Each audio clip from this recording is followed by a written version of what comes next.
Good afternoon. Thank you for joining us today. My name is Joseph Iniguez. I'm the Chief of Staff.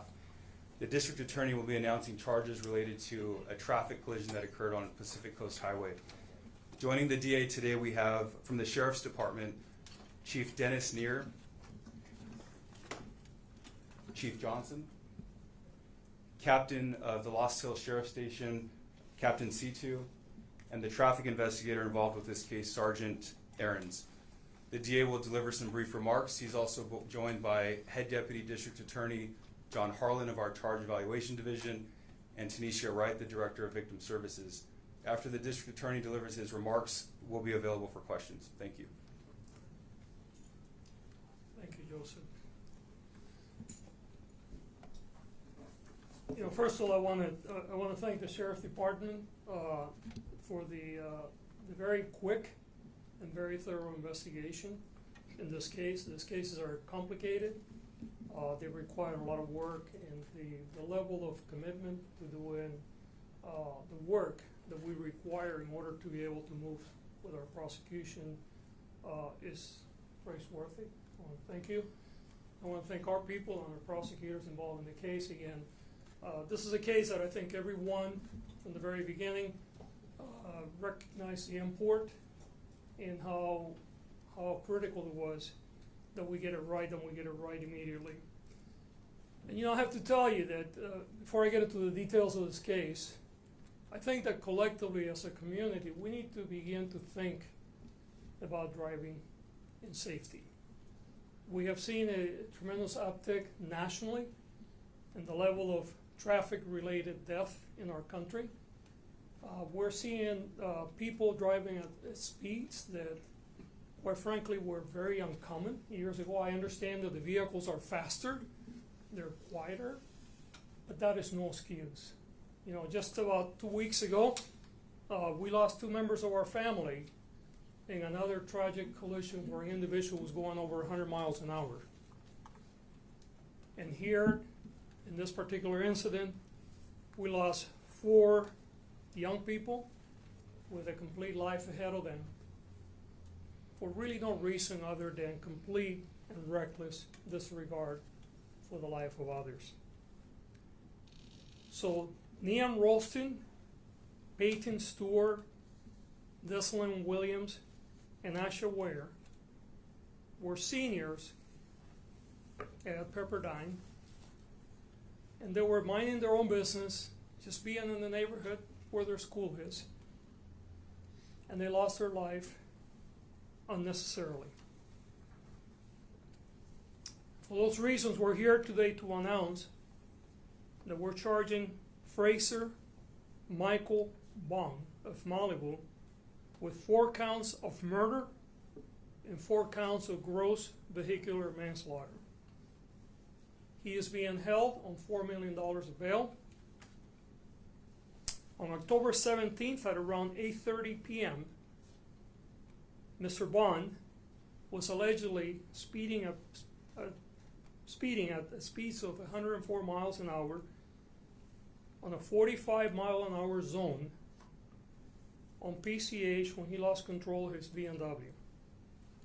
He allegedly crashed into a parked car before crashing into 4 pedestrians standing together on the side of the roadway. All of the young women died at the scene. The investigation revealed that the defendant knew his actions were dangerous to human life and deliberately acted with conscious disregard for human life, committing 4 counts of implied malice murder in this case.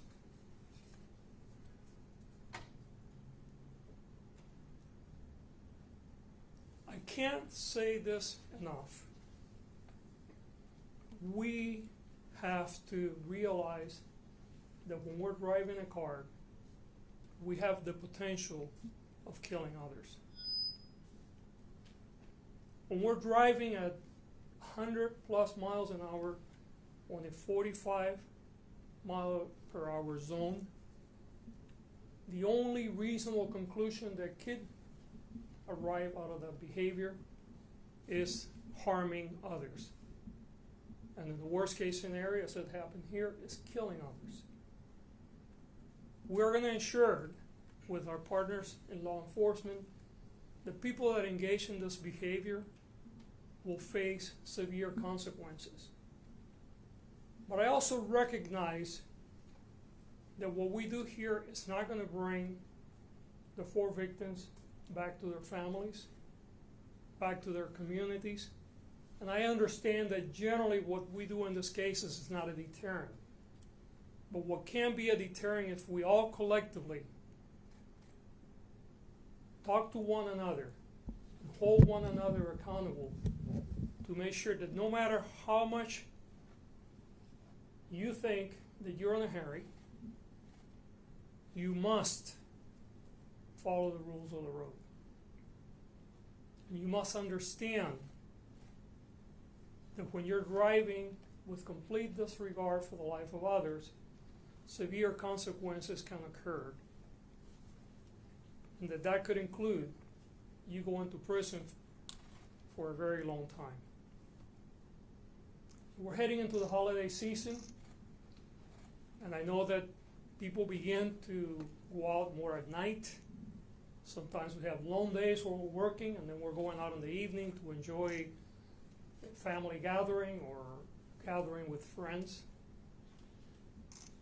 I strongly recommend that if you are going to do that, especially if you plan on drinking alcoholic beverages, that you consider not driving, either having a designated driver, using a taxi, using some other means of public transportation. I want us to collectively as a community think about the harm that we can cause by just a few seconds of disregarding the safety of others. We continuously see not only people driving very fast, not only driving under the influence of narcotics and alcohol, but also distracted driving, texting, talking.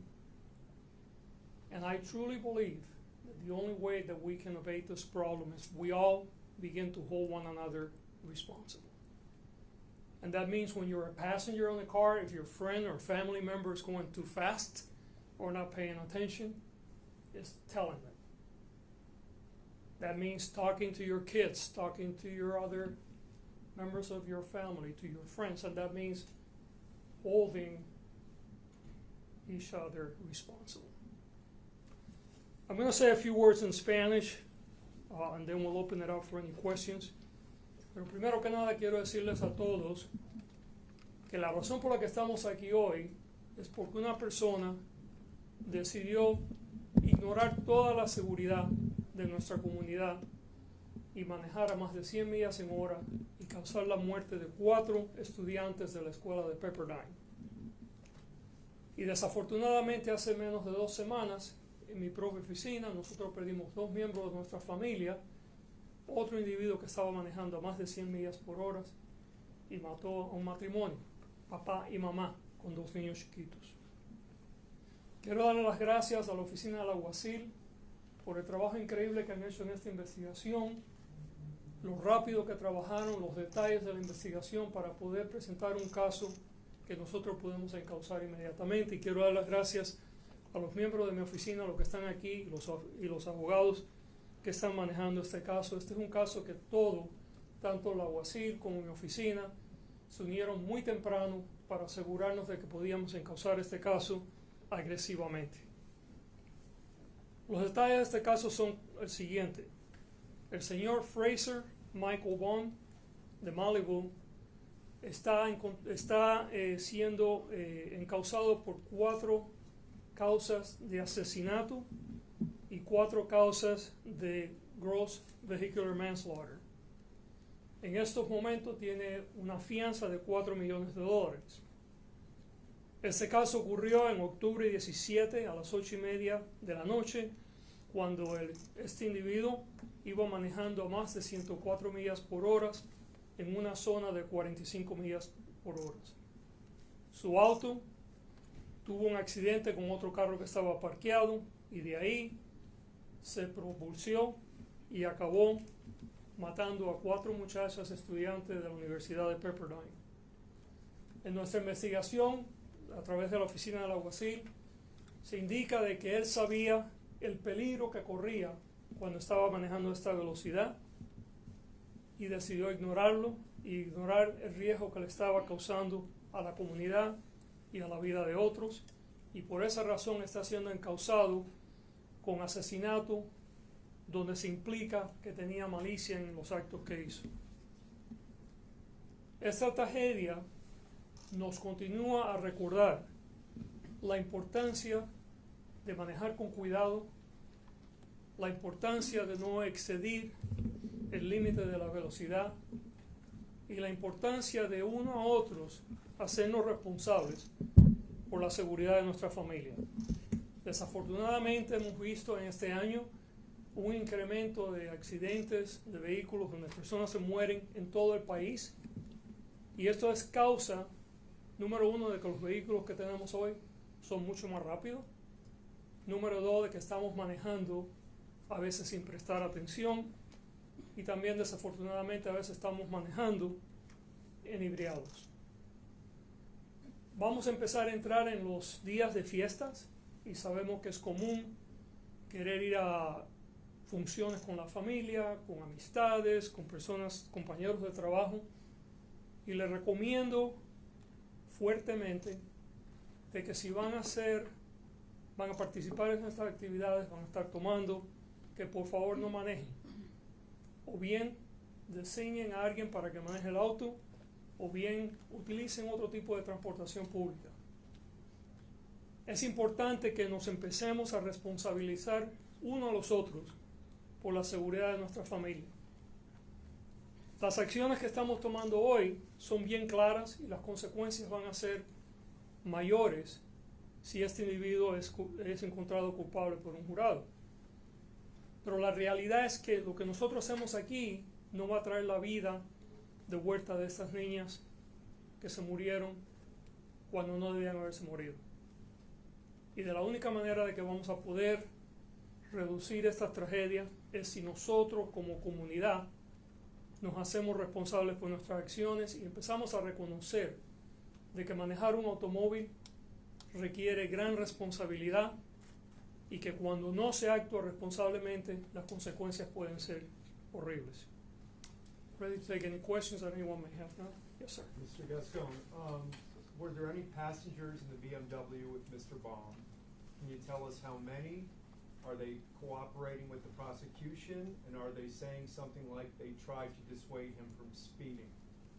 I don't believe there were any passengers, but perhaps we can have the investigator. Would you like to address that question? Yes, there were no passengers in the vehicle. What are the results of toxicology? We read that it takes time for that. And was he under the influence of alcohol or any other substance? And also, we have heard that allegedly there was another vehicle involved, and that probably that other vehicle also was at fault, or it was at fault. What can you respond on that?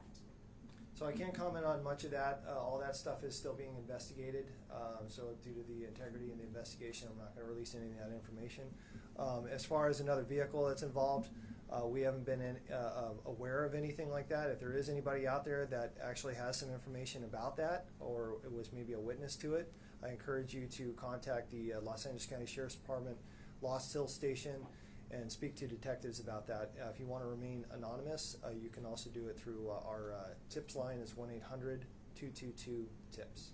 The defense is claiming Yes. that there was a road rage incident at Duke's that kind of set off the chain of events that led to this crash. Is there any evidence of that? I have no evidence of that. Again, if you have any witnesses that are out there that have any extra information that they can provide us, I encourage you to contact detectives. What is it about the investigation? One at a time, please, and let's start at the back now. What is it about the investigation? You say he deliberately knew that he was putting people in danger. What kind of evidence do you have to back up that claim? I can't comment on that, unfortunately, at this time. The investigation is still ongoing. Has any records of any kind? Was he a student at the school? What was his occupation? What do we know about his history? Again, I can't comment on any of that information right now. The investigation is But still he's ongoing. a resident of the area. I believe he's a resident of Malibu, yes. Does he have any prior criminal history?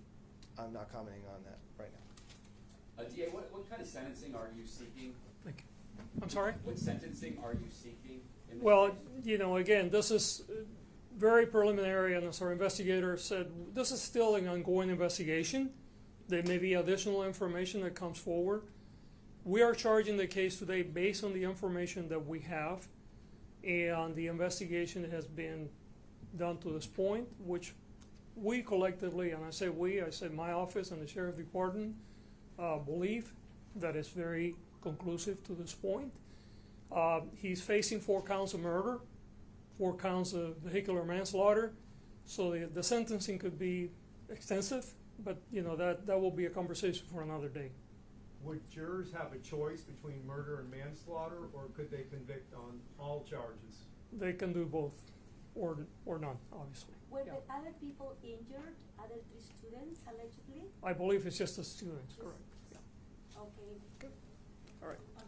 Mr. Gascón? Yes. The defense attorney, Michael Kraut, who's representing the family of Fraser Michael Baum, say that they tried to present evidence and tried to get a hold of the sheriff's office and your office to present that evidence that there was another driver, what they allege in this road rage incident along PCH, trying to clip his car, and then that caused his car to crash into the parked cars. Has he made those attempts? Are you looking for that evidence? I know you mentioned a witness can reach out, but is that, you know nothing about? Look, we have not been contacted at this point. We look forward to any additional information. It can come directly through the investigators in the Sheriff Department. Clearly, this is an ongoing investigation. If there are other witnesses, other information, we will look at it to make sure that the case is properly charged. But as it stands today, we have the information that we have, and it's very conclusive as to what we believe that happened. Okay, so Mr. Gascón, so you are saying that your office has not been contacted by Mr. Kraut or the defense team at this point with regard to what Ms.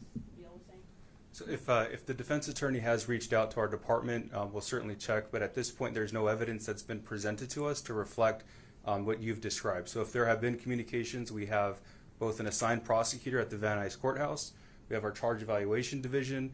They are available to receive any information. The Sheriff's Department also encourages any witnesses to come forward if they've witnessed an incident that relates to this crime. So certainly we welcome that as well. So just to give a timeline, the arrest warrant had already been issued by the time Mr. Kraut had emailed to the DA who reviewed the case for charging. And it was not with any names of any witnesses. It was just a claim. That's been forwarded to the assigned DA in the case to follow up on. So investigators would then have to go out and interview anyone that Mr. Kraut is identifying as additional witnesses. But by the time he had emailed to our office to present that information, an arrest warrant had already been issued. So you're saying he did reach out? He at least did reach out? After an arrest warrant had already been issued in the case. But he did not provide any. He did not. He's just providing claims. He's providing claims. He's alleging. Yes. He's alleging that there was some other intervening causes. But he didn't provide any sort of information about who was in that car or witnesses or anything to that nature? Yeah, I don't believe that is the case, and you know, this would be things that's what the legal process is there for. Okay, yes, The one, bail- okay, a couple more and that's it. The bail is 4 million, not 8 million. 4 million. 4 million, yes. 4 million. And he was in court today, he pled not guilty, right? I believe that is the case, yes. Yes, you had, that would be the last question, your question. 2 questions. Is there surveillance video? There are detectives are looking at it. Yeah, again, investigation is ongoing. I'm sure that given the prevalence of video nowadays, I'm sure there will be video that could be And found. what was it that made you think that it could be murder rather than vehicular manslaughter? The speed, the reckless disregard for the safety of others. Thank you, everyone. Thank you. Thank you. Sir, what's your name? John Harlan. John Harlan? Harlan? Correct. Thank you.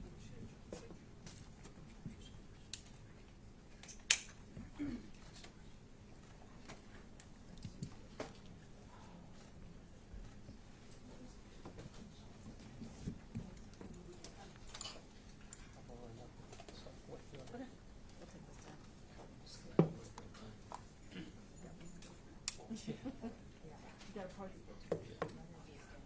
yeah, I can. I'll text you. Okay.